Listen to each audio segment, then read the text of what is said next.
Chapter 1332. Splinters. The ketch was thrown into the air by the powerful current, like it had been 1,000 times already, and then plummeted down.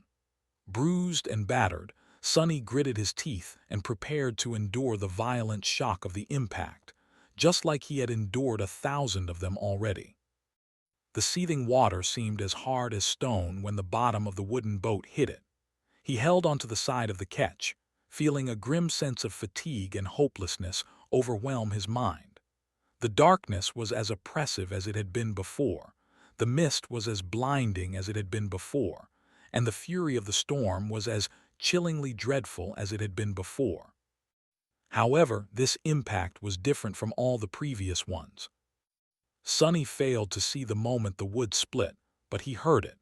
Even through the howling of the hurricane wind and the roaring of the falling waves, the cracking sound seemed clear and deafening.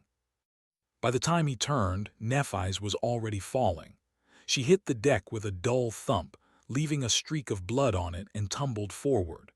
A split second later, her back hit the protruding fittings of the dismantled mast, violently arresting her fall. A stifled groan escaped from her lips. What happened? It took Sonny a moment to notice a jagged piece of broken wood that she was gripping with both hands, still, her knuckles white. Then, he hurriedly glanced at the stern of the ketch. His pupils narrowed. The steering oar was gone.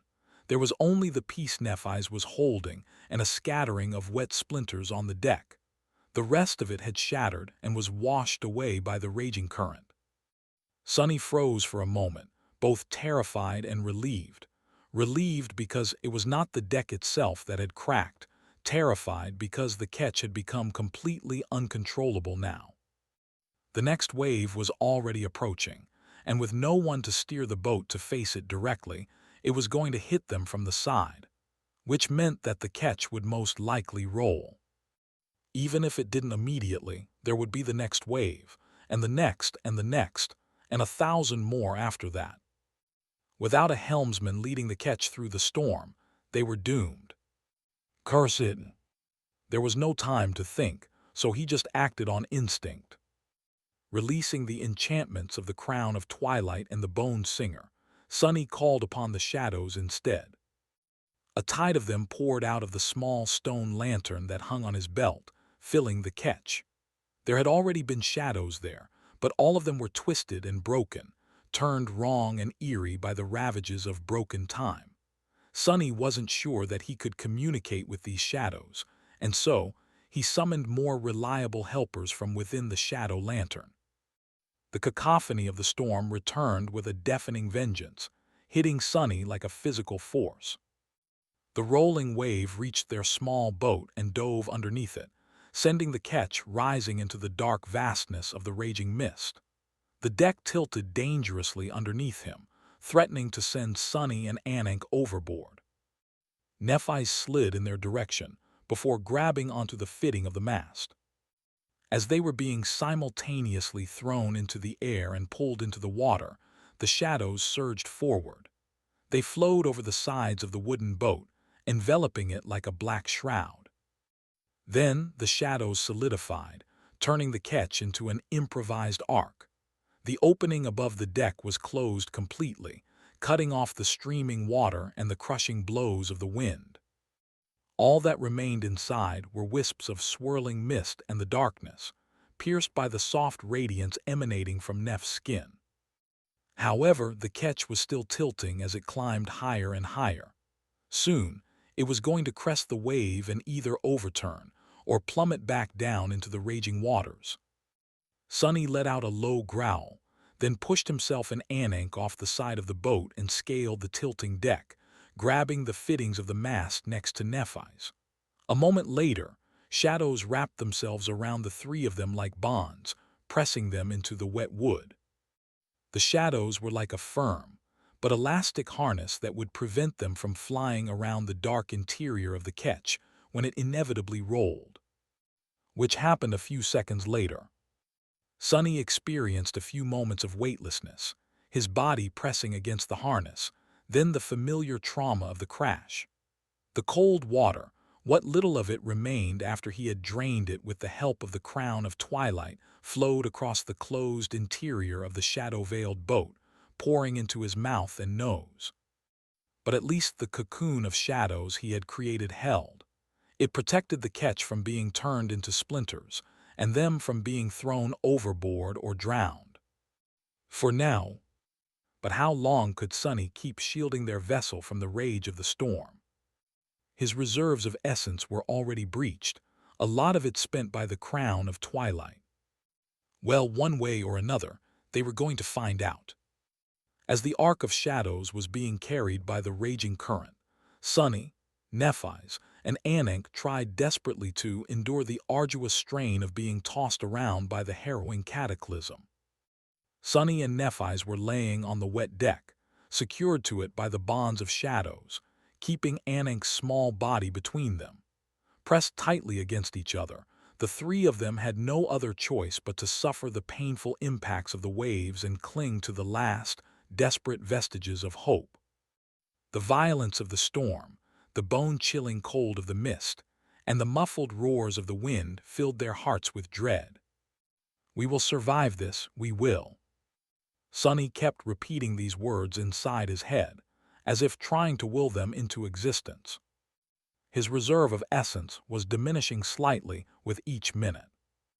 And so were their chances of making it out of the storm alive, as Sunny was struggling to keep both himself and Anik whole in the furious grinder of the storm. He could feel her small body trembling. His own body was soaked in cold water and chilled to the bone. At the same time, he could feel the Neph's radiance breathing warmth into it. It was more than just warmth, too. Knowing that it was his shadows that were keeping them safe, Nephi's sent her flames to engulf Sunny, strengthening both his body and soul. Most of her light was transferred to him, while the last wisp gently caressed the child priestess. As the white flame surrounded Anik, the numerous scrapes and bruises covering her small figure instantly healed. She seemed to relax a little.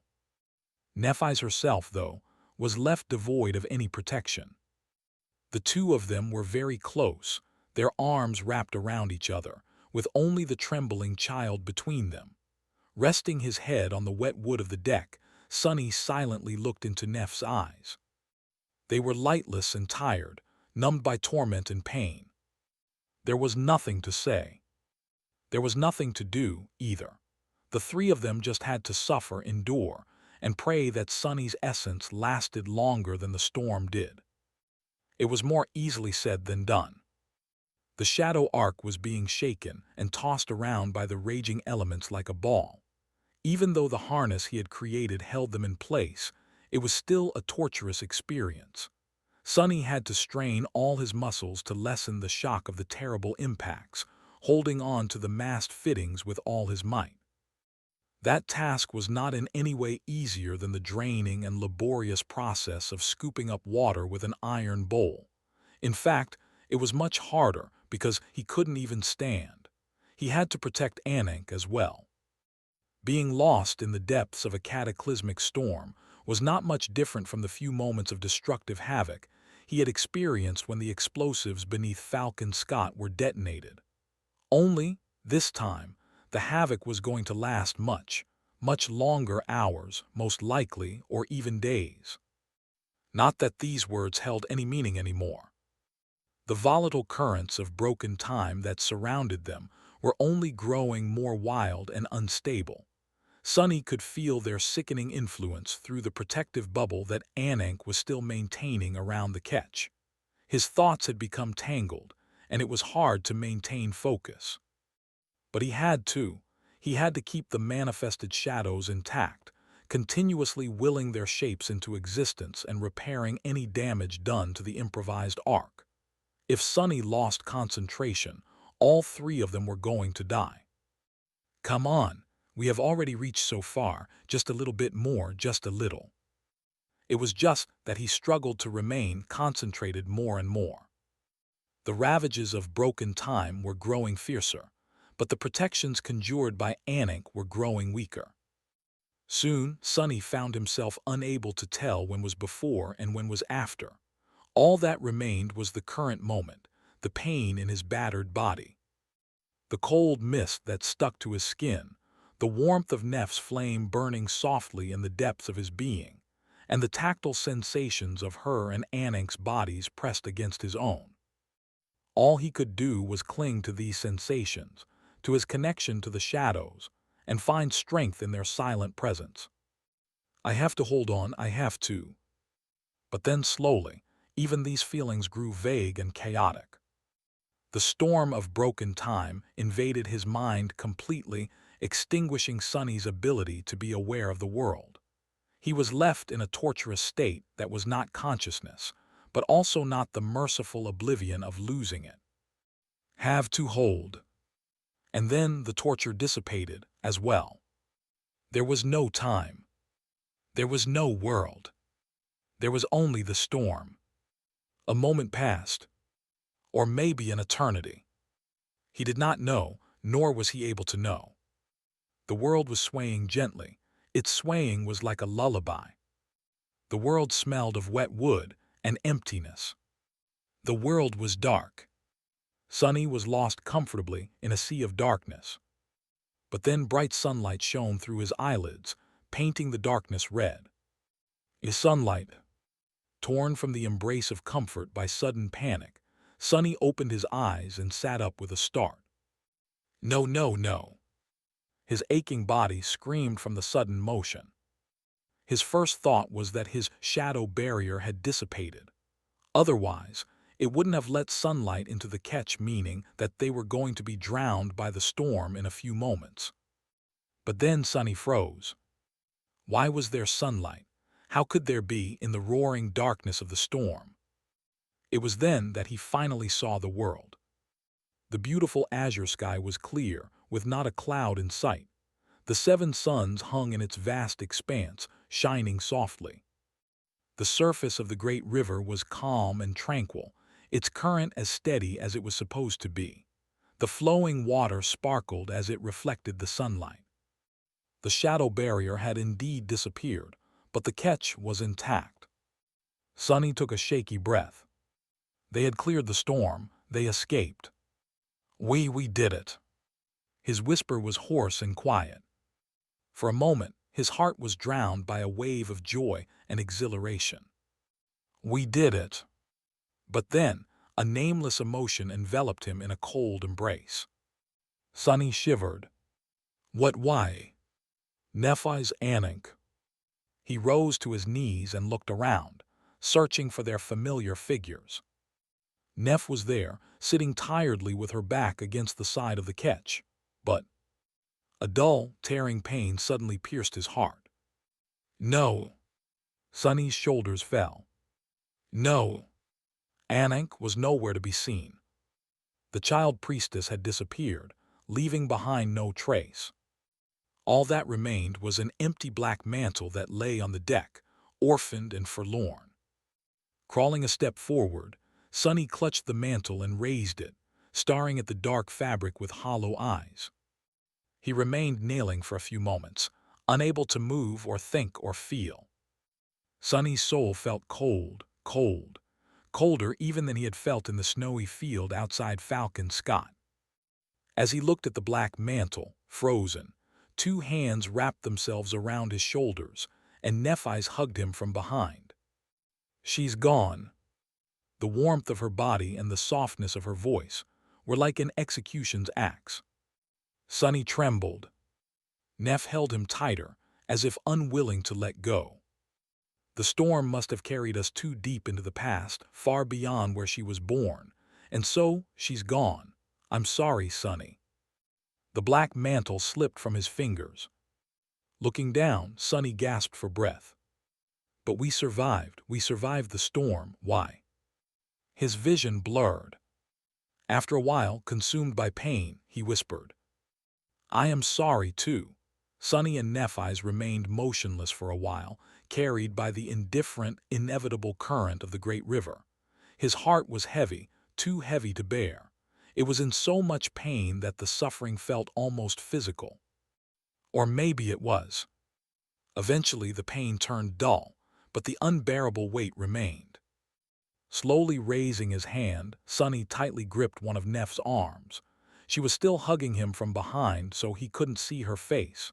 She couldn't see his, either, which was perhaps for the best. When Sonny spoke, his even voice was low and full of torment. Neff. He raised his eyes to the distant blue sky. Why can't we protect anyone? There was no answer for a while. Eventually, Nephis let out a quiet sigh. Because that is not the world we were born into. She lingered for a moment, her body still pressed against his. Then she added, You and I and everyone we know, we were born to destroy things, not save them.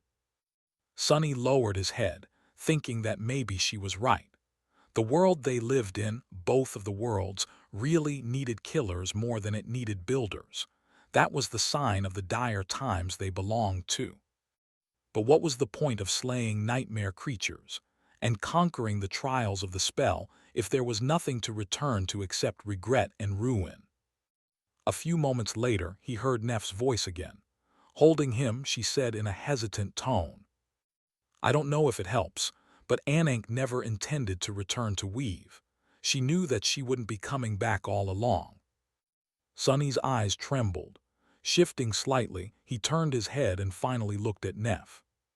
What? She sighed. What kind of future would it have been to return and spend the rest of her limitless life alone in the graveyard of everything she loved? She had only held out for that long because of a dream about the children of Weaver, us, needing her help. Once we were gone, her last reason to remain would have been gone too. Nephis looked away. That was why the supplies we gathered in Weave were only meant for 2 people, not 3, and why she wanted to tell us about its past so much. Her voice grew forced and heavy. That was why she took us to the House of Parting as well, where the Riverborn come to leave on their last journey, to have a feast with their loved ones before saying farewell. Neff's usually motionless face contorted slightly. She remained silent for a moment, then said evenly, We made her food, listened to her tales, and kept her company along the way. The order of things might have been wrong, but at least she wasn't alone at the end. We were there to send her off. Sonny lowered his head, stunned. The supplies. Why didn't he realize that all the things they had gathered in Weave were meant for the 2 of them, and not Anank herself? How could he not have noticed something so obvious? Perhaps it was because, deep down, Sonny had always known the hideous truth. He had just closed his eyes to it, not wanting to bear its weight, and found solace in convincing himself that they would think of something later, even though there was nothing they could do to change the bitter outcome. Anank was gone. He stared at the wooden boards of the deck, trying uselessly to console himself. He told himself that the woman they knew was not the real Anank. Of course, it didn't help. He told himself that everything had happened according to her wishes, that disappearing in the embrace of the children of Weaver was the best death a priestess of the nightmare spell could have hoped for. Of course, it didn't help either. In the end, there was only one way to lessen the burden crushing his weary heart. It was to turn the pain into anger. Sonny could not bring Anank back, but he could exact bloody vengeance on those who had doomed her. The Mad Prince. The image of the odious abomination appeared in front of his eyes. Sonny's face hardened, and his hands slowly turned into fists. That bastard might still be out there somewhere. His eyes gleamed with murderous hate. But then Sonny reminded himself who the 6 plagues were, or rather, who he thought they were. He remained silent for a while, and then said in a distant voice, Neff, I saw the Mad Prince in a dream. She let go of him and shifted back, allowing Sonny to turn around and look at her. His expression was grim. He hesitated for a few moments, then forced himself to say, I think I know who he is, who each of the 6 plagues is. They're us from the future. Cassie, Effie, Kai, Jet, Mordred, and I, all the members of the cohort, except for you. Sonny remembered the dream where the vestige of the defiled madman had attacked him. the deranged voice calling him a murderer over and over again. "Murderer." Closing his eyes for a moment, he said quietly, "Because we killed you. You can't be corrupted, and so we must have killed you. That's why there are only 6 plagues." There it was, the thought he was scared to admit to himself, said aloud. Sonny struggled to keep his emotions suppressed and looked at Nephi's, not knowing what her reaction would be. Her face was motionless, and her beautiful gray eyes were calm like always. Sonny could usually read the true emotions hiding behind her expressionless mask, but he failed to decipher them this time. Was she confused, unbelieving, angry, frightened? Nephi's remained silent for a long time. Then she looked him in the eyes and said calmly, "That's great, then." Sonny blinked. That was not the reaction he had expected. Confused, he frowned and asked, making sure that he had heard right. "Oh, great." Nephi's nodded, as if confirming something obvious. "Of course, if the 6 plagues are really us from the future, then we know all about them. We know all their strengths and all their weaknesses. We even know their flaws." She smiled slightly out of the corner of her mouth. "I was worried about having to face them before, but if what you said is true, well, then it changes things. If you know the enemy and know yourself, you need not fear the result of 100 battles. If the enemy is yourself, though, everything becomes much simpler, doesn't it?" Sonny stared at her, stunned. Indeed. Indeed, she was right. His eyes widened a little. If the Mad Prince was truly a future version of himself, a vile apparition from a future where Nephi's was dead, then all it took to kill the bastard was to speak their true name aloud. If the devouring beast was truly a future version of Effie, then killing her would be as easy as isolating the fearsome plague and denying her access to sustenance. Before too long, the defiled abomination would weaken, and her body would consume itself. If undying slaughter was truly the future version of Jet, then they simply had to engage her in a battle for an extended period of time, not allowing the wretched thing to slay anyone and absorb their essence. Eventually, her soul would collapse by itself. If Torment was truly the future version of Cassie, then her strength lay in her prophetic powers and an incredibly high affinity to revelations and fate. She could not be too formidable physically, so Weaver's mask would render her defenseless. There were the other 2, of course. Mordred's flaw was unknown, and Sonny doubted that he would share it freely. However, the Prince of Nothing would be able to deal with the Soul Stealer personally without revealing his secrets. Kai's flaw, meanwhile, was not something that could be exploited to bring him down in battle. Still, knowing how to kill 5 out of the 6 plagues was already a brilliant result. It was much better, by far, than facing 6 harrowing abominations blind. Sonny had been so shaken and revolted by the dreadful possibility of turning into the hateful Mad Prince that he failed to consider its hidden benefits. His eyes gleamed darkly. Looking up, Sonny stared at Nephi silently for a few long, poignant moments. Then he said quietly, "Neph, let's kill the Mad Prince."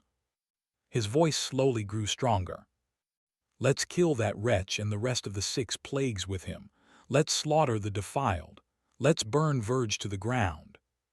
He gritted his teeth and leaned forward, his eyes burning with dark, murderous intent. "Let's conquer this horrid nightmare." Sonny's words hung in the air for a moment, and were then carried away by the wind. Nephi's remained silent for a while. Then she smiled, white flames igniting in her eyes. "It's a promise."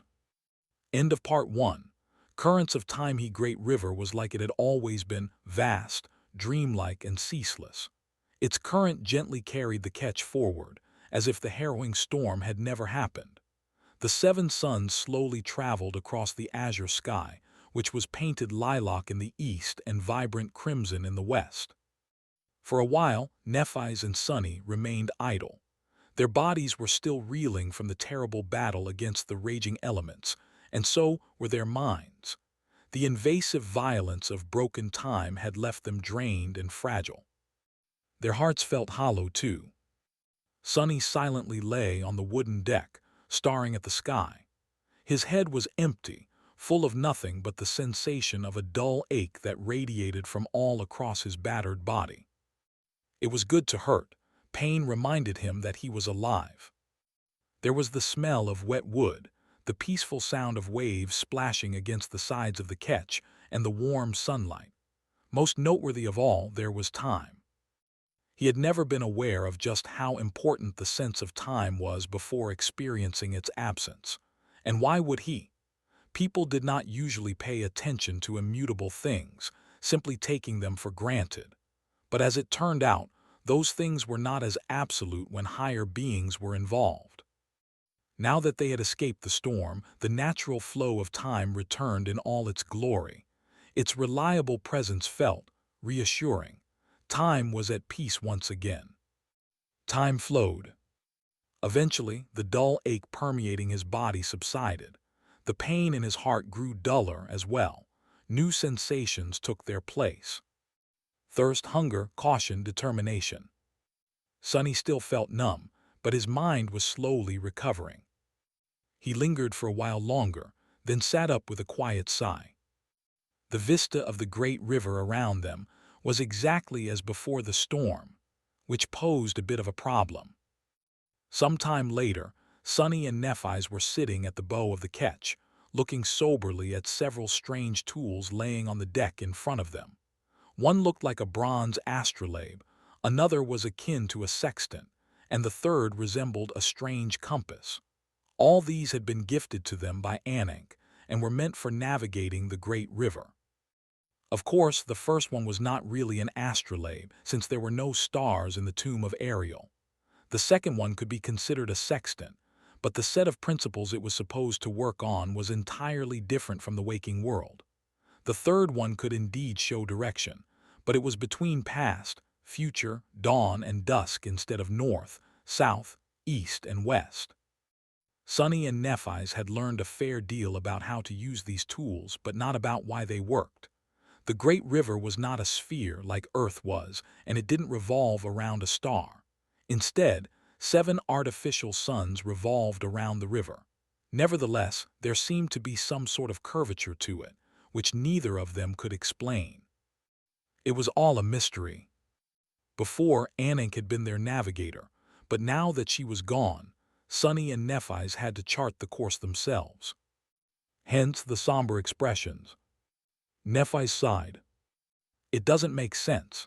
According to this, we are much further downstream than we were supposed to be, weeks' worth of sailing away from the lower house. Sonny scratched the back of his head. There was still a current when we were inside the storm. Sure, it was wild and chaotic, but the water still flowed in a single direction, much faster than usual at that. So maybe the storm carried us all the way here. She frowned. But we didn't spend weeks inside it, did we? He hesitated, not knowing what to say. Time had been broken within the storm, so it was impossible to tell how long they had been fighting against it. It could have been days, or hours, or months, especially considering the insidious nature of the frozen time in the eye of the storm. Distance was equally hard to measure. They had to have been not too far from Weave Up until the point when Anik's protections failed. After that, both Sonny and Nephi's had been completely out of their minds for spell knew how long, losing all awareness of the world. He grimaced. I have no idea, but the fact remains. We are much further downstream than anticipated. So what? It's good news, really. It means that we are already halfway to Fallen Grace. And it's Sibyl dusk. Fallen Grace was situated in the distant past, not that far from the span of the great river that corresponded to when the Sibyls had entered the tomb of Ariel at the height of the Doom War. A long journey still awaited Sonny and Nephi's if they wanted to reach the last human city, but half of it seemed to already be behind them. Which was indeed a piece of great news. since the battered ketch did not look like it would be able to survive the perils of the great river for much longer. Nephis lingered for a while, then nodded. "You're right. If everything goes well, we might reach our destination in a couple of weeks." Her face darkened. "However, what are the chances that it will? Even though this region of the great river should be safer than the one we come from, it is by no means safe." Without Anik, they were not going to be able to mask the presence of the ketch from the dwellers of the depths as efficiently. There were battles ahead of them, without a doubt, and while the abominations were supposed to be less powerful downstream, the chances of stumbling onto the defiled increased. Sonny looked at the wooden deck beneath him with a complicated expression. The ketch had endured a lot in the storm. Too much, really. The fact that it was still in one piece spoke volumes about the craftsmanship of the person who had built it. But would it survive a clash with a frenzied nightmare creature? What about one after that, and one after that? His face turned grim. "I don't think it will." Nephis seemed to be thinking the same. They were both worried. However, there was nothing they could do. Their only choice was to set sail and pray to the dead gods. Full of somber apprehension, Sonny and Nephis got to work without delay. They raised the two masts back into position and fastened the sails to them. The steering oar was gone, so they fashioned a new one from the repair materials stored inside the covetous coffer, affixing it at the stern of the ketch with the help of one of Neph's memories, the Dark Shaper. Then she spoke the names taught to her by Anik and summoned the winds. The ketch flew downstream once again, cutting the clear waters with its bow. Only now, there were 2 people inside of it instead of 3. Sonny's heart ached. The great river glistened as the 7 suns shone brightly on its vast expanse. Time slowly passed, the interior of the boat full of tense silence. While Nephis struggled to sustain the forward momentum of the ketch, Sonny stood at the bow and peered into the water, hoping to sense a potential attack before it was too late. However, they had not seen any nightmare creatures that day. Instead, they saw something that made both Sonny and Nephis freeze, paralyzed by shock. Looking at the dark silhouette that appeared in the distance, floating aimlessly on the waves, they felt an eerie sense of rejection, as if the world surrounding them was nothing but a dream. Eventually, Sonny flinched and asked, his voice full of disbelief, What the hell is it doing here?" The small dot that had appeared in the distance slowly drew closer as the ketch approached it, guided by Neph's firm hand.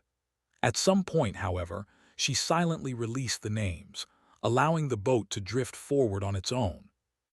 Her gaze was directed forward, a rare rattled expression apparent on her face. Sonny was no different. Paralyzed by shock, both of them froze. After a few moments of stunned silence, he flinched and asked in a trembling voice, What the hell is it doing here?" His mind was in turmoil, unable to process the truth of what they saw. In front of them, a battered ship was floating listlessly on the waves. Its silhouette was beautiful and fluid, but there were ugly burn marks and terrible scars littering the graceful wooden hull of the damaged vessel. It looked like it had escaped from the depths of hell after a long and dreadful battle. It also looked completely empty, like a ghost ship abandoned by its crew. But what was truly inconceivable about the drifting ship was the sound of rustling leaves carried from its deck by the wind. Looking up, Sonny saw the mighty branches of a sublime tree that grew around the eerie vessel's mast. He knew this ship, he knew it too well. It was the Chain Breaker. The battered vessel in front of them was the ancient flagship of the Fire Hunters, which Noctis had won from them in a gamble. It was also the ship that Cassie and the Fire Keepers had restored to its former glory, and which Sonny named. Chain Breaker looked almost exactly the same as the last time Sonny had seen it, but also unfamiliar. Apart from the harrowing scars covering its hull, there were also other differences. The hull itself seemed different, with bands of dull metal reinforcing its graceful lines. He did not recognize the fearsome shape of the ship's ram either. The vessel looked much fiercer than the one from his memories, resembling an embattled warship more than it did a beautiful yacht. There were many discrepancies, but the most glaring one was the sacred tree itself. It was much taller and more robust than the one Cassie had nurtured, drowning the entire middle section of the ship in the shadow of its crown. Still, it was the chain breaker. Was it? No, it couldn't be. It was inconceivable that the flying ship had somehow found its way into the tomb of Ariel. Sonny failed to understand how it could have appeared here. Seeing it felt simply too bizarre. Shaken, he tore his gaze away from the battered vessel and looked at Nephi's. His mouth felt dry. How could it be here? She hesitated, just as rattled as he was. After a while, she shook her head. I don't know, maybe it's a different ship. The people who built the chain breaker could have created more than one vessel. Maybe. Both of them knew that the probability of that being the case was extremely low. Noctis had owned the flying ship for the better part of 1,000 years and modified it extensively over the centuries. He had been the one who planted a tree from the sacred grove of Heart God on the ship's deck and created the enchantments that connected the two into a single whole as well. How could there be another ship like that? Nephi's took a deep breath. Or maybe Noctis had visited the tomb of Ariel at some point in time. If he did, then his ship would have been carried into the nightmare by the spell, just like Daron of the Twilight Sea was, because the great river flows through time. She frowned. Does it look like how it had been when Noctis commanded it? It's different from how it is now. In the waking world, I mean. Her voice was full of doubt. Sonny frowned, then looked at the battered ship once more. After a while, he said with uncertainty, No, it doesn't look like either the past or the present version of Chain Breaker. It's different from both. After a short pause, he added, Of course, I was with Noctis only at the very end of the 1,000 years he had spent in the Kingdom of Hope. The ship we traveled on might have looked different before. That guy, he surely rebuilt and modified it many times. The version we saw was only the last out of many. Was that the reason, then? The copy of the Chain Breaker was here because Noctis had visited the tomb of Ariel once upon a time, leaving an imprint for the spell to conjure back to life. If so, then where was the flamboyant sorcerer himself? Why was his ship drifting in the current of time, damaged and abandoned? That theory was the only one that made any kind of sense, but it was still tenuous at best. Sonny and Nephi's looked at each other, both feeling a somber sense of unease. Eventually, he sighed. There's actually a different, more pressing question. She nodded slowly. What are the odds that in the endless vastness of the great river, we would blindly arrive at the exact spot where this ship is located? The corner of Sonny's mouth twitched. Looking away, he remained silent for a while. His thoughts were grim. This situation smells, and it's a familiar smell, the stench of fate. He looked at the battered ship darkly. It can't be a coincidence. Just like Anik finding us was not a coincidence. The person who had sent her a message through dreams must have intended for us to find the Chain Breaker. Sonny hesitated for a bit, and then added, In fact, I am willing to bet that this is where the dream told her to point us. Both of them remained silent for a while, disturbed. Was it Dusk, the Sibyl of fallen grace? Who else could have predicted the future so precisely? Someone who can see the strings of fate far better than I can, that's for sure. Nephi's threw one more glance at the battered ship, unnerved, then shook her head. I guess we'll find out soon. For now, we were both worried about the catch during the journey to fallen grace, weren't we? Now, there's a nearly indestructible ship in front of us. One that was built to endure a sea of divine flames, no less. It looks damaged, but since it hasn't sunk yet, the damage must not be too crippling. Sunny stared at her silently for a moment. "You want to climb aboard? Are you sure?" She met his gaze and shrugged. "Why not?" He remained silent for a bit. Then Sunny chuckled wryly and looked away. "Damnation, I must be crazy myself, because I really want to climb into that ship, too." Bringing the ketch to the towering side of the battered ship, the chain breaker, Sunny and Nephi's lingered for a while, looking up. Both felt more than a little bit of apprehension, but at the same time they were relieved. Traveling across the perilous expanse of the great river on a mighty ship would be much more reassuring than on a small, damaged sailboat. Eventually, Nephi summoned the familiar golden rope and glanced at Sunny. He nodded, then hesitated for a moment. Bending down, Sunny picked up Anink's black mantle and looked at it with a forlorn expression. It was the only thing she had left behind, the last reminder of her existence, if one didn't count the ketch itself. It was also the vestment of the priests of the nightmare spell. He remained motionless for a while, then silently wrapped the mantle around his shoulders. As soon as his body became shrouded by the dark folds of the nebulous fabric, Sunny felt a strange shiver run down his spine. He had donned the black mantle in honor of Anink, to have something to remember her by, but the act suddenly seemed deeply symbolic. It was as though he was devoting himself to Weaver, which Sunny had no intention of doing. And there was another, far more chilling detail. This mantle. Was he just imagining things, or was it eerily similar to the tattered rags the Mad Prince wore in the nightmare? It was hard to tell due to how faded and sunburnt the rags were, but if he just pictured what they might have looked like decades, or even hundreds of years ago.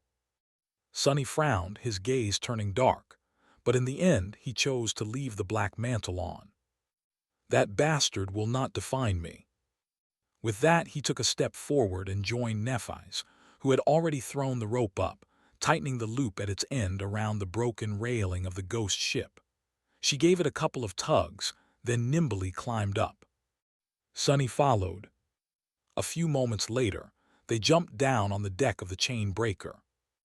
An eerie feeling gripped his heart. The deck of the ancient vessel was both familiar and unfamiliar.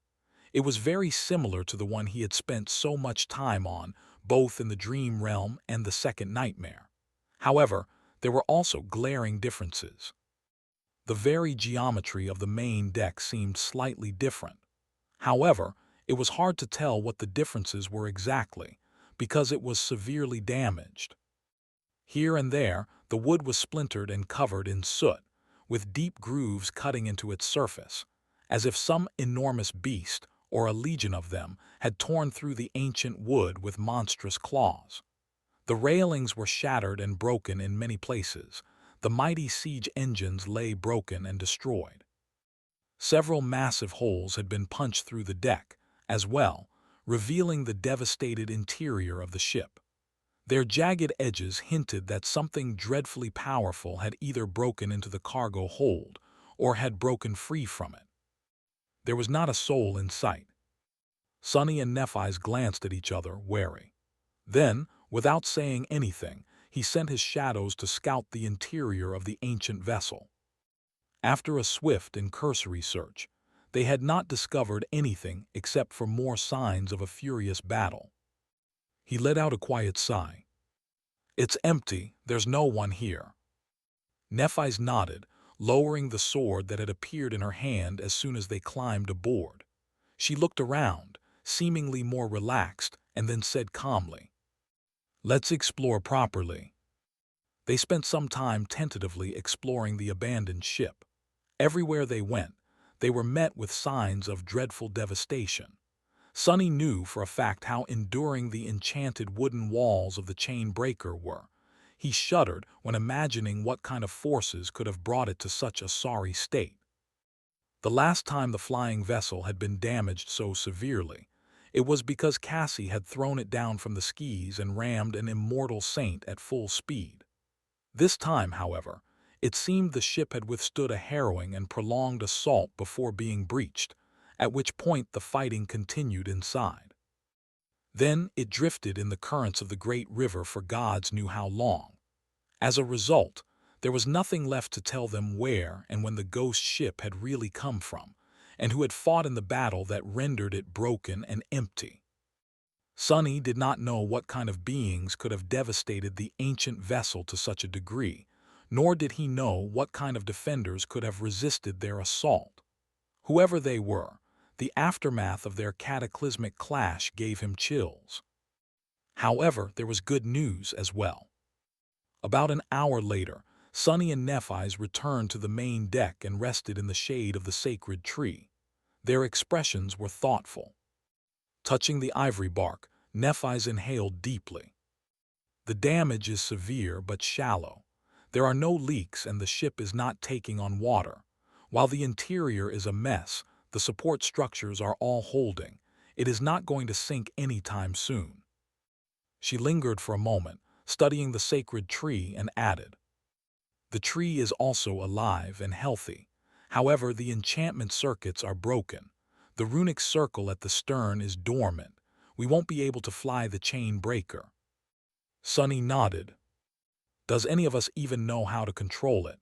Cassie is usually the one doing the steering. She learned directly from Noctis." Nephi sighed. "I don't.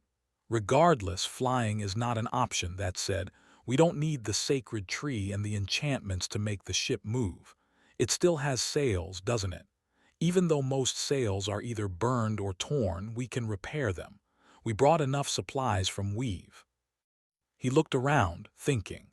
The sails were indeed torn, but there were repair kits just for that purpose among the supplies Anik had left them with. All in all, it seemed that they had everything necessary to turn the chain breaker back into a seaworthy vessel, even if the repair job would not look pretty. There would be a lot for them to do. Sunny sighed, then gave Nephi's a short nod. "Let's get to work then." There was a lot of work to be done, and not enough time. The night was already approaching. Sunny and Nephi's hastily cleared one of the compartments, the one that corresponded to the captain's cabin on the actual chain breaker, intending to use it as shelter. Too tired to cook, they ate a cold supper and went to sleep. Sunny did not forget to summon Saint and Fiend to guard them, while Nightmare protected their dreams. In the morning, both felt more refreshed. Their bodies had mostly recovered from the terrible strain put on them by the storm. Most Ascended would have been rendered weak and helpless by the savage cataclysm for weeks, but Sunny and Nephi's each possessed astonishing vitality. He because of blood Weave, she due to the restorative power of her aspect. They got to work as the seven suns slowly rose from the gleaming waters. On the first day, they planned to clear the main deck of debris. With Sunny, Nephi's, Saint, Fiend, and Nightmare all working together, the arduous task of moving terribly heavy pieces of wreckage was not too hard. It took longer to sift through them, separating the things that had to be disposed of from those that could be of use later. Even though neither Sunny nor Nephi's knew how to repair the siege engines, there was a weak hope that someone in Fallen Grace would. The pieces of splintered wood seemed useless at first glance, but it was still the mystical wood that the chain breaker had been built of. Simply tossing something like that into the water did not sit right with either of them, not even mentioning how precious of a resource wood was in the tomb of Ariel. There were bent and torn pieces of a strange, supremely durable metal as well. Those were also worth keeping. In the end, they abandoned the upper deck and started clearing the main cargo hold instead. By the time they were done, it was night again, and both were tired. That night, they made a fire under the branches of the sacred tree, and Nephi's cooked them food. Her cooking was as delicious as ever, and the quiet rustling of leaves made for a tranquil atmosphere. However, this was the first time since the Dark Island that they shared a proper meal, with just the two of them enjoying it. It was so strange. Anik had not been with them for long, but her absence felt like a gaping hole. Perhaps it was because Sunny and Nephi's had witnessed her as a frail old woman, a vigorous matron, a charming young lady, and an innocent child that their time together felt like a lifetime. That lifetime was now behind them, and new hardships awaited ahead. Time was relentless, washing away all things, both inconsequential and those they held dear. On the second day, their efforts to prepare the ship for the voyage were more fruitful. With the cargo hold free of debris, they could neatly store everything that was valuable enough to hold on to there. The main deck was soon cleared. Sonny even washed it, trying to get rid of the soot, grime, and something that resembled dried blood. Or rather, he made Fiend do it while resting in the shade of the sacred tree and sipping on cold water from the endless spring. On the third day, they cleared one of the two mess halls. After that, however, Sonny and Nephi stopped. They decided to leave the rest of the inner compartments alone, at least until reaching Fallen Grace. They briefly considered cleaning one of the other cabins to have separate sleeping quarters, but eventually dropped that idea. It was not like they were unaccustomed to spending the nights in close proximity to each other anyway. Plus, it was safer. Neither of them knew when a sudden attack could come, so staying together was a more pragmatic choice. And more familiar. Finally, on the fourth day, they started to work on the sails. Repairing them was much more arduous of a task than Sonny had imagined, but unexpectedly he turned out to be excellent at it. Who would have thought? Being good with thread and needle was the last thing Sonny had expected when starting to learn the mysterious sorcery of the Demon of Fate, but that was exactly the side effect he was benefiting from right now. Still, the progress was slow because of just how damaged the sails of the chain breaker were. Not to mention that they had to take them down, patch them up, and then fasten the sails back up. The masts, booms, and spars required some repairs to be done, too. That task was accomplished by Nephi's with the help of the materials they had brought from Weave or salvaged from the debris of the ghost ship and the Dark Shaper. On the seventh day, they were done with everything they could accomplish in a short amount of time. The chain breaker had transformed. There were still burn marks and scars on its hull, and the main deck still gaped with wide holes. However, the largest of them were now covered with wooden boards, and it was clear of debris. Saint was standing on the front of the ship with a bow in her hands, serving as their vanguard. Nightmare was hiding in the shadows nearby, while Fiend was protecting the sacred tree. Nephi stepped into the runic circle at the stern of the ancient vessel. The circle itself was inactive, but it was still the natural position to take if one wanted to hold the two steering oars of the flying ship. Granted, one of those oars would be useless for now, since it controlled ascent and descent, and the chain breaker was unable to fly. Sonny was standing by her side. He looked at Nephi's and asked, his voice full of anticipation, which was hard not to feel after a whole week of hard labor to prepare for this moment. "Are you ready?" Placing her hand on the steering oars, she nodded. "Let's go. We wasted enough time in the future already." Turning away, he inhaled deeply and looked at the length of the graceful vessel. When Noctis had owned it, there was a crew of wooden sailor dolls to work the ship. When the fire keepers claimed it, they were awakened to do the same. Now, however, there were only Sonny and Nephi's had to remain at the stern to guide the chain breaker. So, it was his job to work the sails. Since Sonny had no intention of jumping from mast to mast like a monkey, whatever a monkey was, he concentrated and called upon the shadows. A few moments later, tenebrous arms manifested themselves into existence all over the ship, pulling on the ropes. It took some concentration to control them all at once, but after the grueling education of the Antarctic campaign, Sonny was more than proficient in using shadow manifestation. The sails slowly rose and then filled with wind. Coming back to life, the ancient ship turned to face downstream and then slowly started accelerating. "It's moving." They were finally on their way to Fallen Grace. The chain breaker was steadily advancing down the great river. The gale Nephi's could summon by uttering its name was not powerful enough to push the ship as fast as it had pushed the ketch, but to their luck, the winds were blowing in the same direction. Carried both by their power and the current of time, the graceful vessel rushed forward at great speed. All around them, there was nothing but sunlight and sparkling water. The vast expanse of the great river was beautiful and exhilarating.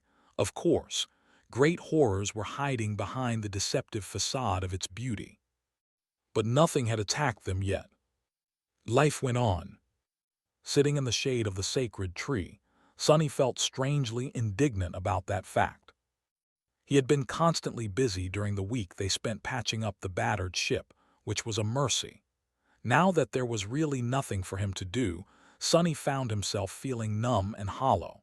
His lightless soul seemed even darker than usual these days. With a sigh, he closed his eyes and concentrated on the calming sound of the rustling leaves. Just how much can a person endure? He was tired of loss. He was also tired of losing. Sometimes it feels like I was better off not caring about anyone except myself. Those were the days, weren't they? As he smiled crookedly, a familiar voice suddenly resounded from above. Do you mean the days of being a frightened, pathetic, miserable little wretch that not a single person in the world cared about in turn? Well, I suppose it's indeed the best you deserve. That's how you'll end up anyway, eventually. Opening his eyes, Sonny looked up with a dark expression.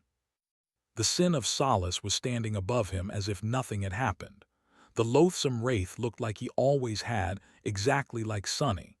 The bastard was even wearing a perfect copy of Anank's mantle. His face was full of cold contempt. Sonny scoffed. Wow, look who decided to show up. I thought you chose to crawl back into whatever pit that had spawned you and never come back. Where the hell have you been? The apparition smirked. Maybe I just got sick of watching you fail, lose, and get people killed all the time. Even imaginary creatures like me have a limit, you know. Ah, of course you don't. You don't know anything, the fool that you are. Sonny stared at him for a while, silent. His eyes were cold and somber. Eventually, he shook his head and said evenly, For someone who hates me so much, you sure are too helpful. Why save me from the mad prince if you feel that way? Don't you think that you owe me an explanation? The sin of Solace laughed. Owe you? And you even have the audacity to call someone mad after spouting such nonsense. I owe you nothing. He shook his head, then said with a derisive smile, Let's make something clear. I did not save you. I just saved myself from having to endure more misery. Being stuck with a hateful worm like you is already bad enough, but being stuck with you if you become defiled. Gods, that would be truly insufferable. Sonny tilted his head, thinking. So, the secret the Mad Prince wanted to tell me was truly dangerous enough to turn me into a defiled. Or was it? Was he supposed to believe anything that the sin of Solace said? The sword wraith acted like an independent being, and in a sense it was, but the source of that being was still Sonny himself, therefore, the bastard could not know anything that he himself did not know. The sin of Solace was a part of his mind, after all. Wasn't he? Sonny frowned. To be honest, I have no idea what that thing is anymore. He had figured out the nature of the sword wraith in Antarctica, and had even gotten a good grasp of how to deal with the apparition. But once they entered the tomb of Ariel, that nature seemed to have changed without any explanation. Why had it changed, and how? Was it the influence of the tomb itself? It had been built by the demon of dread, after all, from whose whisper the curse that caused the sword wraith to manifest was born. Or was there something more sinister at play? Staring at the sin of Solace, Sonny asked, What are you, really? How did you know that the mad prince in my dream was dangerous? Why did you try to stop him from subjecting me to corruption? The apparition grinned. Without saying anything, he lingered for a while, then looked down and touched the sleeve of Anank's dark mantle. By the way, what a wonderful mantle. You should really get more people killed and collect a piece of clothing from each one. Then, we'll be able to add an apparel section to the brilliant emporium. Ah, shame you didn't think of that in Antarctica. Sonny growled and swiped at the grinning apparition, but he was already gone. The sword wraith had disappeared just as suddenly as he had appeared. That bastard! Gritting his teeth, Sonny leaned back and stared at the swaying branches of the sacred tree. He was full of dark anger. But the appearance of the sin of solace had distracted him from his melancholy, at least, until those last words plunged him right back into dejection. He sighed. I'll learn the truth eventually. For now, he had felt better when he was busy, so the best solution for this dark mood would be to make himself busy once again. Controlling the sails did not take much of his attention, so Sonny had to do something else. Luckily, there was a lot for him to do. He had to continue studying the estuary key. He also had to weave a lot of memories to help Nightmare ascend, as well as come up with ways to make the members of the cohort stronger. Let's get to it then. There's a week or two left before we reach Fallen Grace. I can achieve a lot in 2 weeks. Abandoning the shade of the sacred tree, Sonny went to the bow of the chain breaker, where Anank's ketch was fastened to the deck. He and Nephi's had retrieved it from the water before setting sail, planning to use the ketch as a lifeboat if the need arose. Summoning the shadow chair, he placed it near the battered sailboat, sat down, and looked at the glistening expanse of the great river. Then Sonny sighed and contemplated what task he would tackle first. Sonny remained motionless for a while, thinking. After a few moments, he unconsciously began to fiddle with the hems of the black mantle's sleeves. The smooth fabric glided across his fingertips, making them tingle a little. Eventually, his gaze settled on it. Sonny tilted his head. Abandoning his previous plans, he stood up and took off the mantle instead. Then, he sat back down and laid it across his lap. I wonder. He doubted that it was a simple piece of clothing. It was the attire of a nightmare spell priest, after all, most likely passed down to Anank from her mother, the original priestess who had entered the tomb of Ariel with the first wave of outsiders. The corpse under the cathedral in the dark city had been wearing the same dark garment. So it had to have some secrets. Sonny hesitated for a few moments. Unlike Weaver's mask, the black mantle was not a memory. Otherwise, it would have disappeared with Anank. There were some memories that persisted after the death of their owners, of course, like the dawn shard that Nephi's had found on the remains of the first lord of the Bright Castle. But the nebulous mantle was not one of those, either. Otherwise, it would have bound itself to Sonny the moment he picked it up. It seemed to be a perfectly mundane robe, albeit sewn from some mystical material. Nevertheless, he shifted his perception and tried to look within the mantle, just in case. He was not disappointed. Hugh!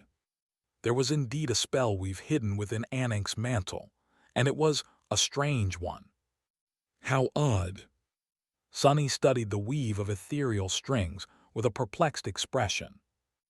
There were all the elements that a spell weave was supposed to be made of, a radiant nexus and an intricate tapestry of essence threads. However, the pattern of the ethereal strings was very different from what Sonny was accustomed to. It was elegant and vast, but how could he put it? The weave of the dark mantle was infinitely less labyrinthine than that of every memory in his possession. It was by no means crude, but also not nearly as complicated as them. He studied the strange spellweave for a few minutes, then leaned back bewildered. It's not there. When Sonny studied the weave of a new memory, he always searched for the familiar patterns first, to use as a starting point, the universal patterns that all memories shared, and which were the first sorcery he himself had woven. The connection to the soul of the owner, the ability to manifest from and dissipate into soul essence, the ability to self-repair in the soul sea. But the weave of Anank's mantle, lacked these fundamental patterns. He blinked a couple of times. What? Suddenly, Sonny realized a simple fact. Although all the memories he had seen shared these traits, that was simply because they had all come from only two sources. One source was the nightmare spell, and the other source was Sonny himself. More than that, his knowledge of weaving had mostly come from studying the weaves created by the nightmare spell. The memories created by the enchanters of valor weren't different, either. That was because while they forged enchanted weapons using unique aspects, the spell served as an intermediary in the process. Crafting memories was an innate ability of the Valor family, not a learned skill like their knowledge of runic sorcery or Sonny's knowledge of weaving. So in the end, both sources were one and the same. But that was not the only way of going about weaving enchanted items, only the ultimate way. The weave he was looking at right now, though, had been created by someone else. Perhaps by the high priest of the nightmare spell Anink had spoken about, or by one of his students. Which was why it was a sorcerous item enchanted through weaving, but not technically a memory. Sonny scratched his head. So something like that can exist, too. Of course it could. The fact seemed so obvious in hindsight, and yet he had never considered such a possibility before. Mostly because it was really hard for a human mind to think outside a familiar framework. Every memory Sonny had known was an item enchanted through weaving, and so he subconsciously assumed that all items enchanted through weaving were memories. But they didn't have to be, like the mantle in front of him. Which was a curious detail, but not exactly useful.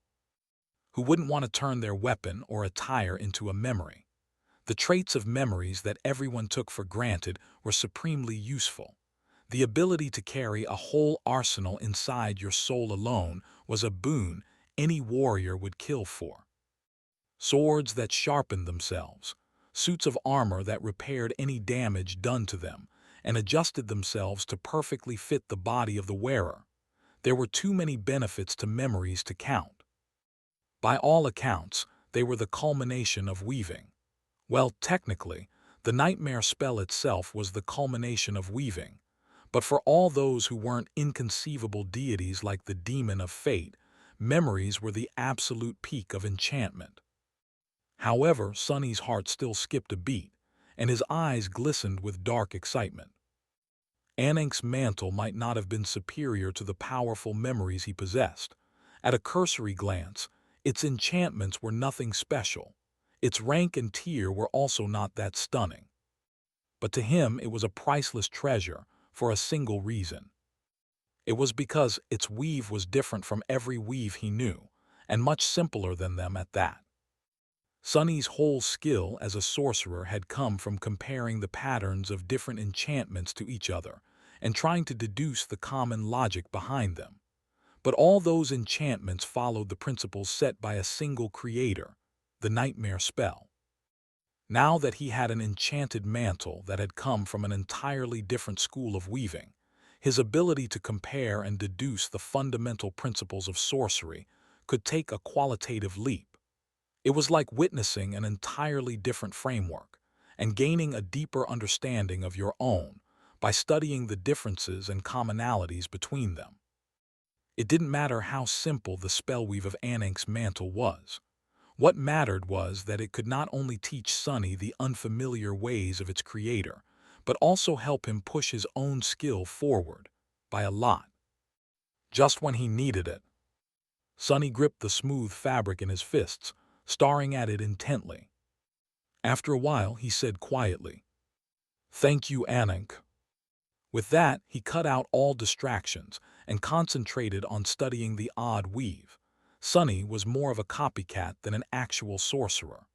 Most of his repertoire consisted of recreating the weaves of various enchantments he had gleaned from his own memories, not creating those of his own. Of course, even that was already a stunning achievement. Armed with nothing but his intelligence and a bit of intuition granted to him by blood weave, as well as the ability to see weaves, in the first place, He taught himself the most fundamental principles of sorcery, the wondrous sorcery of the demon of fate, which very few beings had ever been able to wield. At this point, Sonny had barely taken the first step away from blindly copying the spellweaves, tentatively trying to disassemble and modify them to serve his whims. The siege souvenir, a unique memory he had created to slay the fallen titan Goliath, was the result of these attempts.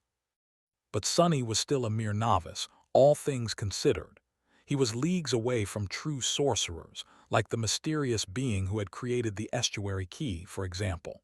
That weave was simply beyond his imagination.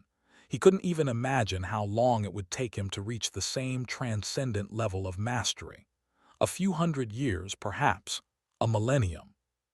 So, Sonny had no illusions about his achievements. They were rather astonishing when compared to other modern awakened, but that was only because most of those awakened knew absolutely nothing about sorcery. In the grand scheme of things, his skill was negligible. Or so he thought before taking a look at the weave of Anank's mantle. Wait, what is going on? The tapestry of ethereal strings shone in the darkness, laid bare in front of his altered eyes. It was much simpler than the infinitely complex weaves created by the spell. But still, wasn't he comprehending it a little bit too fast? It was almost like an open book. That part of the pattern is responsible for enhancing durability, that one has something to do with fire. It's making the mantle non-flammable, that one makes it waterproof. Then what do these strings do? Looks familiar, right? If I scale the size and complexity of this part by a lot, it would be similar to a fragment of living stone. The basic structure is the same, which is also the basic structure of the universal restorative trait of all memories, so it's self-repair then. Sonny opened his eyes wide and leaned back. What the hell? How was he suddenly so good at reading weaves? Before, he could only feel a slight inkling of understanding about the nature of certain enchantments, but now he was somehow able to see the intent behind various sections of the ethereal tapestry almost clearly, despite it being a completely unfamiliar way of weaving. It just looked very understandable. Sonny blinked a couple of times. Don't tell me. A sudden guess appeared in his mind. He gave the black mantle a dubious look, then let out a small laugh. I'll be damned. The weaves the spell created were infinitely ingenious and near perfect, and as a result, they were all unimaginably complex and intricate. It was to such a degree that Sonny had to spend weeks studying the simplest ones, and even that was only due to his better-than-average memory and innate talent.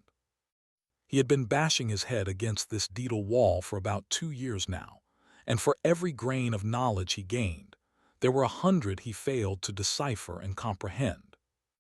The weave of Anank's mantle was also elaborate enough to make a person dizzy, but it was nowhere near the complexity of the tapestries the spell created. And so, it seemed that after being tempered by the latter, Sonny had grown skilled enough to more or less discern the general flow of the former. It was as though he had been learning to read by perusing an abstruse epic poem without ever even laying eyes on an alphabet book. The weave of the mantle, meanwhile, was not primitive enough to be called an alphabet, but it was something that a middle schooler would be able to read.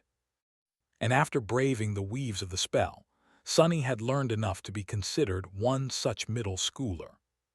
He covered his face with his palm and remained motionless for a while. Right, it's just like being sent to the forgotten shore. After returning from there, we were also constantly bewildered by how weak normal awakened seemed. Greater obstacles forge greater strength, as long as you can actually survive them, of course, which most of us didn't. He was both the survivor of the forgotten shore and of learning sorcery by studying the spell at work. As such, the work of actual weavers was like, strangely accessible. Sonny shook his head, then calmed down and looked back to Anank's mantle. Right, this is great news then. Not only will I be able to understand its enchantments faster, I will also be able to use them as a replacement for a textbook and propel my weaving forward. Hopefully, I mean. It's still not exactly an alphabet book. He spent the rest of the day studying the odd weave. It was not simple by any means, but after suffering the appalling complexity of the immaculate weaves created by the spell, Sonny almost enjoyed the process. In the end, he realized that the black mantle was not that mysterious of an item. The masks the priests wore were the true treasures, while their attire was mostly meant to serve a practical purpose. It was still a precious heirloom, of course. The fabric itself seemed to be a transcendent material, very similar to the night silk from which Noctis had once sewn him a garment. In fact, it might have been the very same silk. It was fashioned in a way that obfuscated the wearer's physical features, and enchanted to be supremely durable, stealthy, and enduring, all qualities that the persecuted priests of the nightmare spell would have needed in their perilous journeys. A perfect attire for heretical evangelists, who often found themselves being hated and hunted by the people they were trying to convert. Or an ill-fated awakened, who often found himself having to deal with all kinds of unspeakable horrors. Sonny hesitated for a while, then summoned Weaver's needle and got to work modifying the weave of the nebulous black mantle. Black threads joined the ethereal strings of soul essence. By the time the 7 suns drowned in the water and the great river shone with iridescent radiance, he lowered his hands and heard the spell whispering into his ear. You have received a memory, Anank's mantle. It didn't take a lot of effort to add the basic patterns of a memory to the weave of the black mantle. That was what he had been doing over and over again to supply the brilliant emporium with inventory, after all. By now, weaving them was almost muscle memory. They did not put a lot of pressure on a weave, either. Even dormant memories of the first tier could bear the weight. The nexus of the mantle had been fashioned out of a transcendent soul shard, so Sonny did not even have to integrate a second node into the ethereal tapestry. It was a bit tricky to make the 2 different schools of weaving flow into each other, but since Sonny's method was the more intricate one and not the other way around, solving that problem proved to be trivial. Just like that, he gained a new memory at the cost of a few shadow strings. Enjoying the view of the shimmering great river, Sonny smiled tiredly. Studying hard was an exhausting process, but he welcomed the fatigue. It was a sign that he had made progress. He didn't regret turning the mantle into a memory either. Even if it wasn't useful, he would have been reluctant to part with it. All things that weren't stored within his soul would be lost at the end of the nightmare. If he had been cognizant of that fact earlier, he would have had a better memento of Noctis than a luxurious chair. Although he had nothing really to complain about, considering that the shadow chair was actually one of his most valued memories. Sonny summoned the runes. Anank's mantle was there at the end of the list. Even though he more or less already knew what the runes would say, he still read them. Memory, Anank's mantle. Memory rank, transcendent. Memory tier, I. Memory type, garment. Sonny smiled faintly. Garments were a rare type of memory, since the better ones were classified as armor by the spell. Those that did not make the cut were generally less useful, but their benefit was that they could be worn in conjunction with an armor-type memory, like the Dark Wing, which he had been using ever since the Forgotten Shore. He continued reading, feeling a pinching pain in his heart. Memory description. This mantle once belonged to Anank of Weave, priestess of the nightmare spell. She met the children of Weaver in a nightmare and guided them across the perilous currents of time. Her wisdom was radiant, and her kindness was a blessing. May she rest in peace. The spell had not written that description. Sonny had written it himself. He had tried to come up with the right words, but they all rang hollow. In the end, he had simply written a few awkward sentences, not knowing what else to do. Unsatisfied, Sonny looked away from the description. No one else is going to see this description anyway. Only Nephi's and me. Eventually, he grimaced and concentrated on the enchantments. The runes read, memory enchantments, enduring, concealing, tasteless. Enduring made the mantle durable, resistant against the elements and capable of repairing itself. Concealing masked the presence of its wearer, the mystical kind of presence powerful, awakened, possessed. Tasteless, though, was a rather strange enchantment if it could even be called that. From what Sonny could see, it didn't do anything. It was just there, containing nothing except for its name and description. The description read, tasteless enchantment description. Why did it have to be black? Which was rather perplexing. The people wearing the mantle would not have been able to read the description unless they were sorcerers themselves, which most of the priests of the nightmare spell had not been. So, the mysterious creator of the enchanted garment seemed to have left that odd message for no one in particular. Sonny shook his head. That person must have been a bit of a lunatic. Also, what are they talking about? Everything looks better in black. Each rune of the description demanded essence strings to be wasted, after all, and weaving them took both effort and time.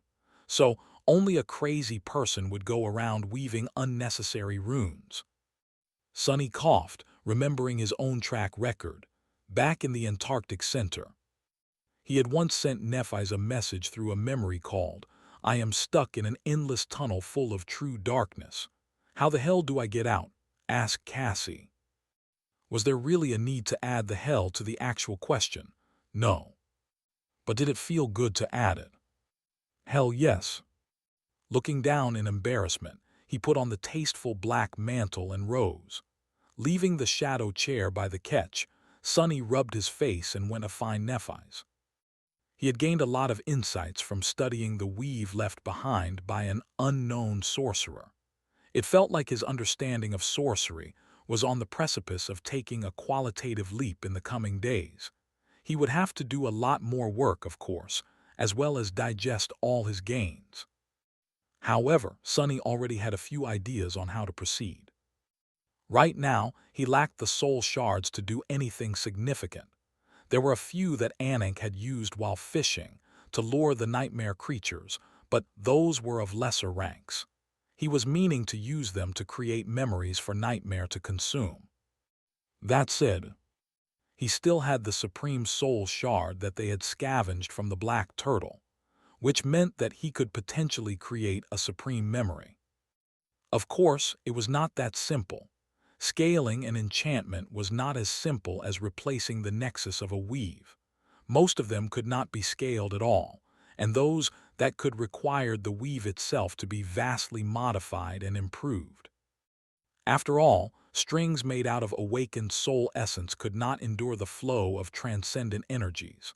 The patterns themselves had to be adjusted, as well, to account for the increased burden. Not to mention that enchantments were usually limited by their own nature. Infusing them with more potent essence would simply be a waste. It was a proper mess.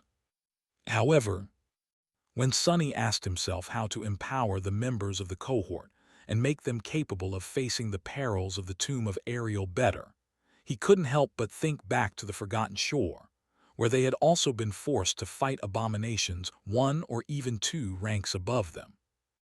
How had they been able to survive that crucible? There were a lot of reasons why they had, but one of the most significant ones was a single memory. A memory that could empower all other memories, and which had been the primary goal of their lethal expedition across the Crimson Labyrinth, to the outskirts of the Hollow Mountains. The Dawn Shard. So, what if Sonny did not create a supreme memory, but instead elevated the Dawn Shard to the supreme rank? Wouldn't that be the most efficient way of making the cohort stronger? The deck of the chain breaker was dark, illuminated only by the pale glow of the iridescent water that gleamed below. The radiance of the great river at night was usually beautiful, but today it seemed ghostly.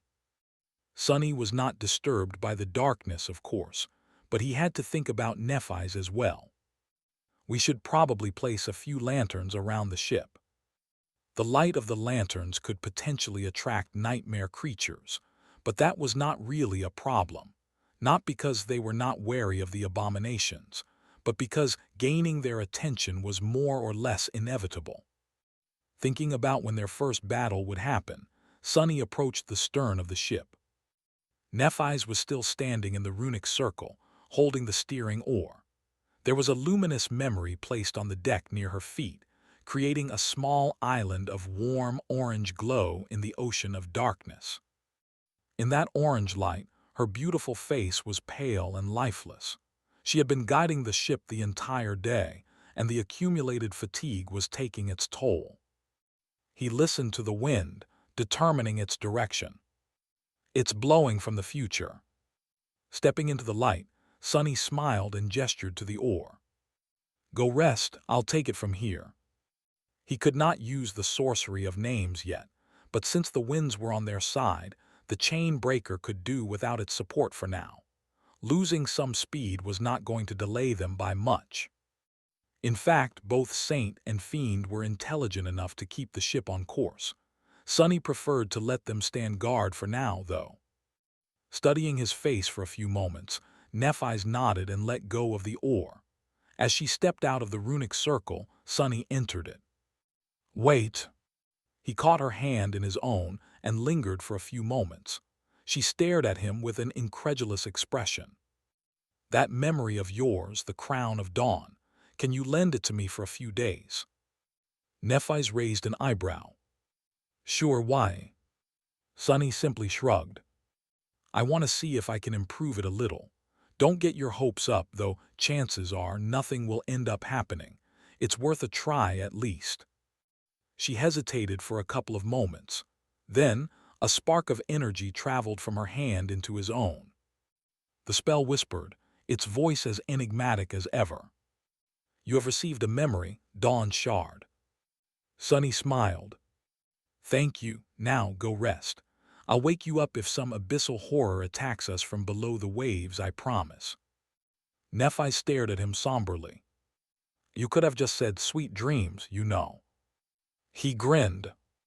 Oh, I do, but where's the fun in that? Shaking her head, Nephi's freed her cool hand from his grasp, picked up the luminous memory, and left. Sunny remained standing in the darkness for a while, staring at the empty space where she had just been. Then he sighed, glanced at his empty hand, and placed it on the steering oar.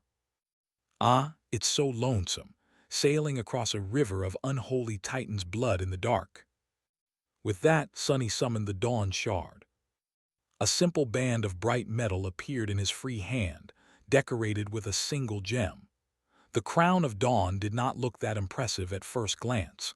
It was more austere than opulent, and yet that simple circlet was the reason Sunny, the members of the cohort, and the Fire Keepers had been able to return from the Forgotten Shore. Its single enchantment was extraordinarily powerful. The Dawn Shard empowered all memories in a large radius around it. Back on the Forgotten Shore, that empowerment had been strong enough to elevate the awakened weapons of the Dreamer army to resemble Ascended ones in terms of lethality, which was an inconceivable boon, considering that there was no limit to the number of memories the Crown of Dawn could enhance. It was a passive enchantment as well. That was how they had been able to slay fallen abominations. Sadly, its usefulness diminished more and more as Nephi's and her allies grew stronger and acquired better equipment after escaping the Forgotten Shore. The Dawn Shard could still empower Ascended memories to a substantial degree, but nowhere near elevating them to an entire new rank. The effect on Transcendent memories was even more modest. Considering the type of enemies Sunny and the members of the cohort would have to face in the third nightmare, that augmentation was all but insignificant. But what if he elevated the Crown of Dawn itself from an Ascended memory to a supreme one? Sunny doubted that he would be able to perform a flawless alteration. But even if he managed to make the Dawn Shard as powerful as a transcendent memory by outfitting it with a Supreme Soul Shard, the result would already increase their chances of prevailing against great nightmare creatures by a lot. Before, he would not have even dared to try. But now, he had two advantages. The first one was the push studying Anank's mantle had given him. The second one was the nature of the crown of dawn itself. The first time Nephis had used it, Sonny saw the weaves of his memories growing more radiant, each nexus an ethereal string shining with brighter light. The augmentation either strengthened the memories by empowering their weaves, or made the weaves stronger to withstand the increased power of the memories. In any case, the result was the same. The essence strings became more robust. And the first memory the dawn shard empowered was itself. Its weave was always augmented by its own effect. Perhaps that was the reason why this ascended memory could possess such an unreasonable power. So it was more or less a perfect memory for Sonny to try and transplant the supreme shard into. His major concern was that strings weaved from lesser essence would not be able to withstand the burden of channeling superior energies. But what if they were made more durable by those very same energies? The weave of the crown of dawn was much too complex for him to recreate, but modifying it was different, probably. He wouldn't know until he took a look. Sonny shifted his perception and peered into the bright metal, trying to discern the underlying weave of the shard memory. Soon, an inconceivable tapestry of ethereal strings appeared in front of his eyes, shining in the darkness. Holding the oar, he smiled wistfully and took a deep breath. Let's get to work. The weave of a shard memory was subtly different from an ordinary one. They possessed some unique qualities, after all, like the ability to remain in existence after the owner's death, or the hidden purpose of manifesting the oath keys after all 7 had been gathered in one place. Luckily, Sonny possessed 2 shard memories of his own, the Midnight and Moonlight shards, so he already knew how to find and isolate these sections of the tapestry, which was supposed to make the task of deciphering the rest of it easier. In theory. In practice, the spellweave of a shard memory was even more labyrinthine than that of a normal memory. Sonny had managed to gain a sufficient level of understanding of the Midnight Shard, enough so to apply a part of its enchantment to the siege souvenir, but the Moonlight Shard still remained beyond his grasp. Which was a shame, because the ghostly stiletto possessed one of the most useful enchantments Sonny had ever seen. It was able to appear instantly, without wasting any time manifesting itself from the sparks of essence. If Sonny could master that single enchantment, all memories he created would gain a lethal edge. The more powerful a memory was, the longer it took to manifest. So, as the awakened reached higher ranks of power, they had to be more and more strategic about when to summon their memories. Considering that he was unable to master the weave of the Moonlight Shard to this day, the Dawn Shard could very well prove to be a similarly tough nut to crack. As Sonny stared at the vast tapestry of ethereal strings hidden within the band of bright metal, the corner of his eye twitched. Yahoo! This was not going to be easy. But I can do it. He was certain of it. Recreating the whole weave was out of the question, but modifying it, armed with the insights he had gained and would gain from Anank's mantle, he felt confident in his chances. It was just going to take a lot of effort and a lot of time. How do I transplant a new nexus without collapsing the whole weave? How do I ensure that superior essence actually produces a superior result? How do I prevent the less resilient sections of the weave from being torn apart by the increased burden on them? All these questions required answers. There were many more problems to solve, as well. Sonny had never tried something quite as ambitious as turning a powerful ascended memory into a tremendously more powerful supreme memory. One thing was certain: it would require an inhuman level of finesse and precision. It would also require a lot of additional essence strings. And a lot of ingenuity, of course. The task was daunting, but Sonny did not feel discouraged. Instead, he felt almost excited. It beat patching up sails or drowning in a foul mood, at least. Comfortably resting his back against the bending surface of the tall apluster, he moved the oar a little and peered into the shimmering spellweave. By the time the 7 suns rose from the water, Sonny felt like his head was on the verge of exploding. However, he also felt satisfied with his progress. Standing in the runic circle at the stern of the graceful vessel, Sonny was holding the dawn shard in one hand. His other hand was resting on the steering oar.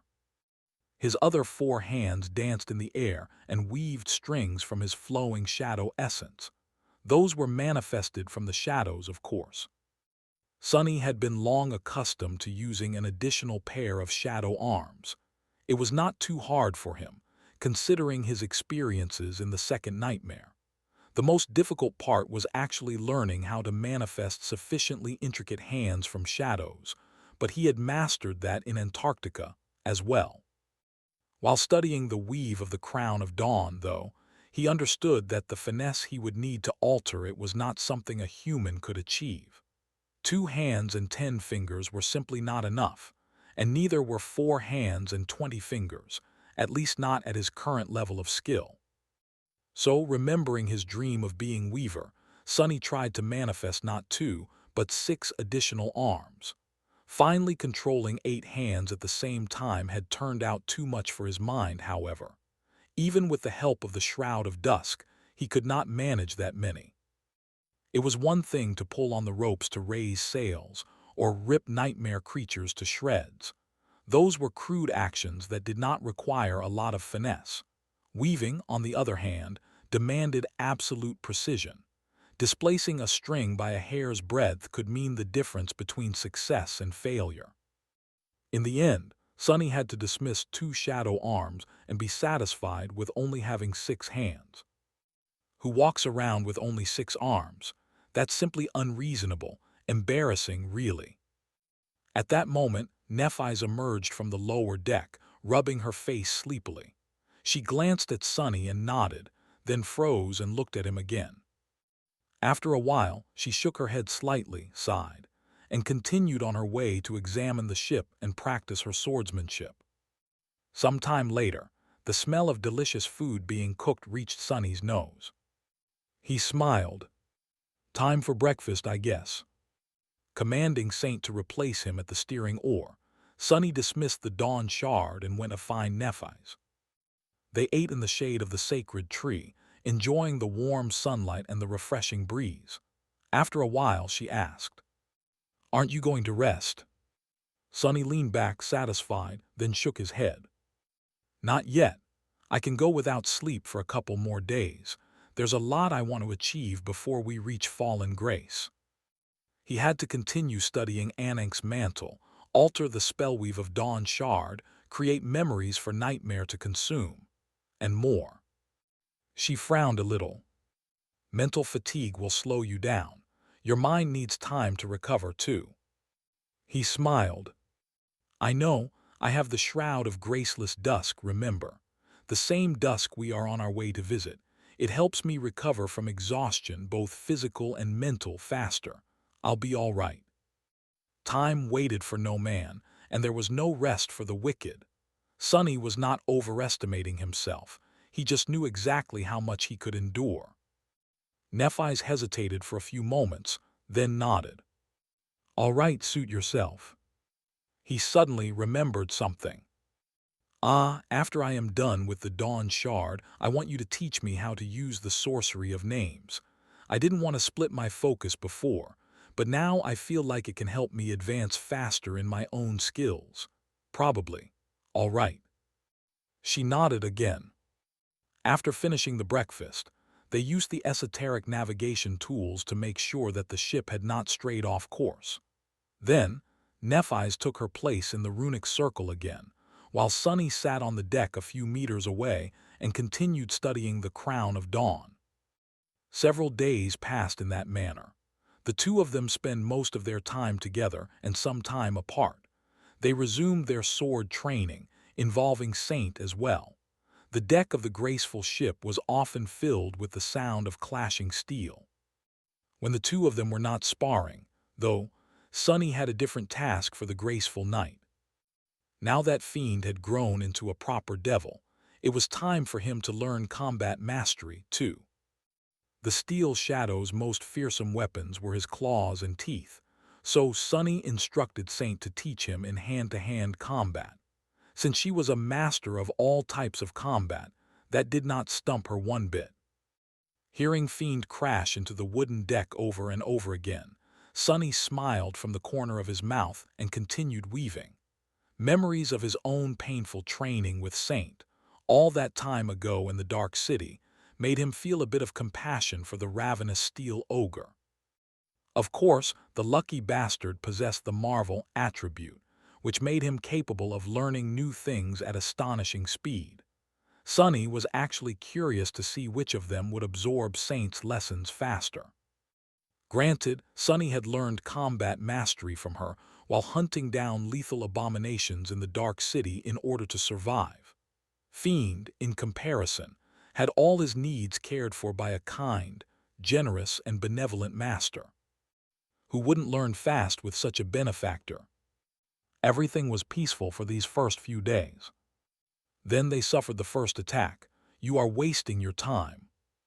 You will definitely fail. Just give up.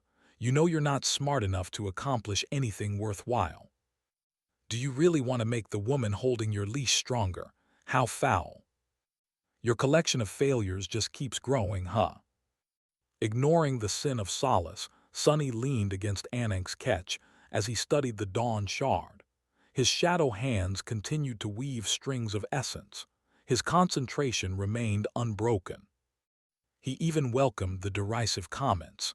The more the hateful wraith berated him, the more Sunny felt like he was on the right track. The sin of solace would not have bothered to interfere if there was no chance of success. After all, it was not in his nature to bet against Sunny when there were no stakes. What, you are ignoring me now, or have you forgotten how to speak? Sunny threw a calm glance at the apparition, then turned back to the crown of dawn. We'll speak when you tell me how you knew about the Mad Prince. The sin of solace scoffed. Gods, why do I even bother? I am sick of this tired routine. He laughed bitterly, then added in a resigned tone. But there's nothing else to do, how boring. The chain breaker was swaying gently underneath them. Saint was standing guard at the bow, Fiend and Nightmare were guarding the sacred tree, and Nephi's was at the stern, steering the ship. The seven suns had already descended into the depths of the great river, and the deck was illuminated by a scattering of lanterns. The water glowed softly, diluting the impenetrable darkness of the night with ghostly opalescence. Sunny smiled faintly. Find a hobby. The sin of solace stared at him, unamused. Then he turned to the bow of the ship and sighed. At least there's spectacle. Sunny paid it no attention. Ugh. Then he hurriedly dismissed the dawn shard and jumped to his feet. Grab.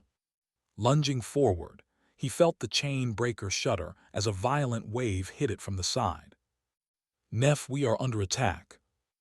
Out there in front of the graceful ship, about 100 meters away, the water had grown bleak and restless. A vast and ancient shadow was rising from the depths, surrounded by countless smaller ones. Twisting tendrils stretched toward the surface. Standing on the bow, Saint calmly raised her warbow and drew its string. Pure darkness flowed from the seams of her onyx armor, enveloping the black arrow that had manifested itself out of thin air. A moment later, she set it loose. The arrow disappeared into the glowing water without a trace. You have slain a corrupted beast, drowned outcast. Your shadow grows stronger. Saint was already drawing the bow again. At the same time, long tentacles exploded from beneath the waves, rising above the chain breaker like dark, glistening towers. Shuddering, Sunny remembered his first night on the forgotten shore. Damnation, I'm going to have to repair the sails again. Smaller shapes were rising from the restless water and scaling the sides of the ship, swift and nimble. Sunny saw the pale glow reflecting on the blades of crude spears. In the darkness below the tree, Fiend's eyes ignited with an incinerating red glow. The shadows around him moved, releasing a tenebrous stallion with adamantine fangs from their embrace. An explosion of white radiance drowned the stern of the chain breaker in blinding light. "Go, I'll handle things here." Hearing Neff's response, Sonny ran past Saint and jumped over the railing without ever slowing down. A moment later, he plunged into the cold water, rushing to meet the horror that was rising from the depths. It was there, a massive shape that stretched its giant tentacles toward the moving vessel. Enormous, ancient, and harrowing, Sonny felt hundreds of eyes pierce him with an inhuman gaze, all belonging to the same creature. A tyrant. Sonny's figure grew indistinct, surrounded by countless shadows. Then the maw of a furious sea serpent emerged from the darkness, bellowing in rage as it shot into the boiling depths. The long serpentine body followed, encased in onyx armor. The great river stirred. Some time later, Sonny climbed onto the deck of the chain breaker and huffed, red drops falling from his hair. He was drenched in blood, of course. That blood was not his. There was a sizable sack in his hands. That sack was actually Anink's mantle, which was resistant to water, its sleeves tied in a knot. Inside the improvised sack, two sizable transcendent soul shards glimmered softly in the dark. Sonny checked on them, then looked around the deck. Why did I even wash it? Why did I even have Fiend wash it? The deck was littered with corpses. The creatures that had died here, cut, torn apart, and burned to ashes, resembled a weird mix between humans and sea creatures. They had humanoid torsos with pale skin, while their legs were replaced by long, powerful black tentacles. Their bodies were emaciated, with ghastly growths covering them like barnacles. The sight was both repulsive and inspiring. Saint, Fiend, and Nightmare earned me a few shadow fragments. Even better, there are plenty of soul shards to be harvested in addition to the ones I brought back. The depth dweller he had killed was not a tyrant in the end. It was just a huge, nasty, corrupted monster. It seemed that these drowned outcasts were not its minions. Instead, the smaller creatures appeared to have herded the enormous monstrosity, using it to attack larger prey. Waste of essence. If Sonny knew that in advance, he would have used the nimble catch and the sin of solace to cut the depth dweller down. He froze for a moment, suddenly stunned by how odd the situation was. Wait, since when am I so dismissive of corrupted monsters? That thing could have easily finished me if I wasn't careful. Damn it. Am I becoming arrogant? Arrogance gets people killed. Sonny was strong and skilled, but he wasn't invulnerable. Even though he could easily slaughter dozens of fallen abominations or face corrupted ones without fear, each of them could very well end his life with one strike, maybe two, considering the defensive properties of the marble shell. I better correct this attitude fast. Oh my, what a rare moment of self-reflection. You should correct the rest of your nasty personality while you're at it. Maybe then people won't find you as uncomfortable to be around as they do now. Looking up darkly, Sonny saw the sword wraith staring at him with disdain. The sin of solace was still as annoying as he had been before the attack. Nothing much changed, honestly. If there was one thing, though, it was that Sonny had plenty of soul shards to turn into memories now. Standing up and summoning his clothes back, he looked around and noticed Fiend. The fearsome devil seemed to be hiding from him behind the tree. Sonny smiled. "Come here, buddy." Fiend hesitated for a few moments, then reluctantly walked over. Sonny pointed to the gruesome corpses. "Harvest the soul shards, then clean this mess up." The devil's shoulders fell. Sonny patted Fiend on one of these shoulders. Well, he wanted to, but the bastard was too tall to do it comfortably. Plus, his body was covered in all kinds of sharp spikes, so in the end the gesture ended up being rather reserved. "Oh, and you can eat all these guys." Stuff yourself as much as you want. Now that your primary attributes are set, you don't need to maintain a diet anymore. Ravenous sparks ignited in the depths of Fiend's fiery eyes. Thanks for watching. Please subscribe and like the video and comment down if anything wrong in the story.